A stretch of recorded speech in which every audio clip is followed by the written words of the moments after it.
പിന്നെ ജോലിക്ക് വേണ്ടി പ്രൈവറ്റ് ജോലിക്ക് വേണ്ടി ഒരുപാട് ഗീത ശ്രമിച്ചു. ഒരുപാട് സ്ഥലങ്ങളിൽ അപേക്ഷ കൊടുത്ത് നേരിട്ട് പോയി ഇന്റർവ്യൂ ഒക്കെ അറ്റൻഡ് ചെയ്യാനൊക്കെ ശ്രമിച്ചെങ്കിലും ഇന്റർവ്യൂവിന് പോലും പരിഗണിക്കുന്ന രീതിയിലായിരുന്നില്ല ഒരു ആറ്റിറ്റ്യൂഡ്. ടോട്ടൽ അങ്ങനെ എടുക്കാൻ പറ്റില്ല, ജോലി ചെയ്യാൻ പറ്റില്ല എന്നുള്ളൊരു സംശയങ്ങളൊക്കെ എല്ലാവരും പ്രകടിപ്പിച്ചു. അതുപോലെ തന്നെ ഇതെങ്ങനെ ചെയ്യുക, ആൾക്കാർക്ക് അറിയില്ല. ഇപ്പോൾ ഈവൻ ഒരു ടെലികോളിംഗ് ഒരു പോസ്റ്റ് ആണെങ്കിൽ പോലും അത് എങ്ങനെ കോൾ ചെയ്യും, എങ്ങനെ ഡയൽ ചെയ്യും, ഇങ്ങനെ ആയിട്ടുള്ള ബേസിക് ആയിട്ടുള്ള കുറേ സംശയങ്ങൾ എല്ലാവർക്കും ഉണ്ടായിരുന്നു. ഇപ്പൊ കമ്പനിയിലെ ലാപ്ടോപ്പ് ഉൾപ്പെടെയുള്ള കാര്യങ്ങളും പിന്നെ അവിടുത്തെ ബിഹേവിയർ ഞാൻ ശ്രദ്ധിച്ചു. കറക്റ്റായിട്ട് വരുന്നു, ഓരോ കാര്യങ്ങളൊക്കെ ചെയ്യാനുള്ളൊരു ഇത് കിട്ടുന്നു, അതൊക്കെ പഠിച്ചെടുത്തു അല്ലേ? അതൊക്കെ ഇല്ലെങ്കിൽ അതൊക്കെ ഉണ്ടായിരുന്നു, കാഴ്ച നഷ്ടപ്പെട്ട മുതൽ അത്തരം ഒരു പ്രാക്ടീസ് ഉണ്ടായിരുന്നു അല്ലെങ്കിൽ ഇതാ ഉണ്ടായിരുന്നു. കാരണം ഇപ്പോൾ നമ്മൾ വിവാഹം കഴിച്ചതിന് ശേഷം, ഞങ്ങളുടെ വിവാഹം കഴിഞ്ഞതിന് ശേഷം ഞങ്ങൾ ഒറ്റയ്ക്കാണ് ജീവിക്കുന്നത്. ഇപ്പോൾ 2 കുട്ടികളുണ്ട്, ഞങ്ങൾ 2 പേര്, അങ്ങനെ ഞങ്ങൾ 4 പേരാണ്. അപ്പോൾ വീട്ടിലിപ്പോൾ എല്ലാ കാര്യങ്ങളും ചെയ്യുന്ന, ഇപ്പോൾ ക്ലീനിങ് ആയാലും കുക്കിംഗ് ആയാലും എല്ലാം ചെയ്യും. പിന്നെ ഇപ്പോൾ കുട്ടികളെ വളർത്തിയുണ്ടാക്കിയതൊക്കെ ഞാൻ ഒറ്റയ്ക്ക് തന്നെയാണ്. കാരണം ചെറിയ കുട്ടിയാവുന്ന സമയത്ത് തന്നെ അവരെന്നെ കാലിൽ കിടത്തി കുളിപ്പിക്കുന്ന ആ ഒരു പ്രായത്തിൽ അവരത് ചെയ്യുന്നു. അതുപോലെ തന്നെ ഫുഡ് കൊടുക്കുന്നു.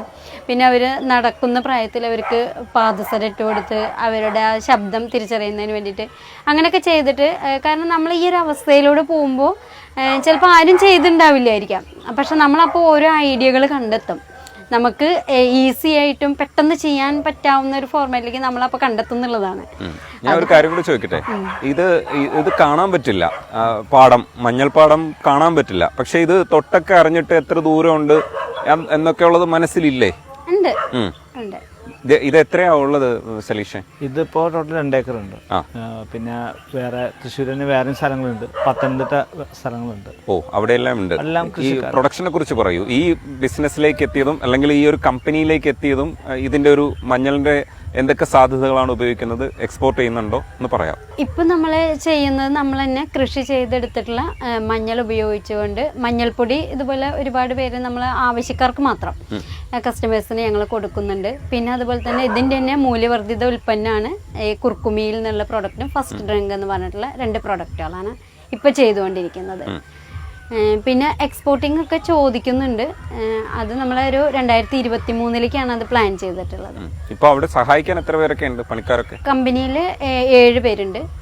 പിന്നെ നമ്മൾ കർഷകരൊക്കെ ആയിട്ട് 35 പേര് കർഷകരാണ്. ഇതില് എങ്ങനെയാണ് കൃഷി രീതി ഒന്ന് പറയാം?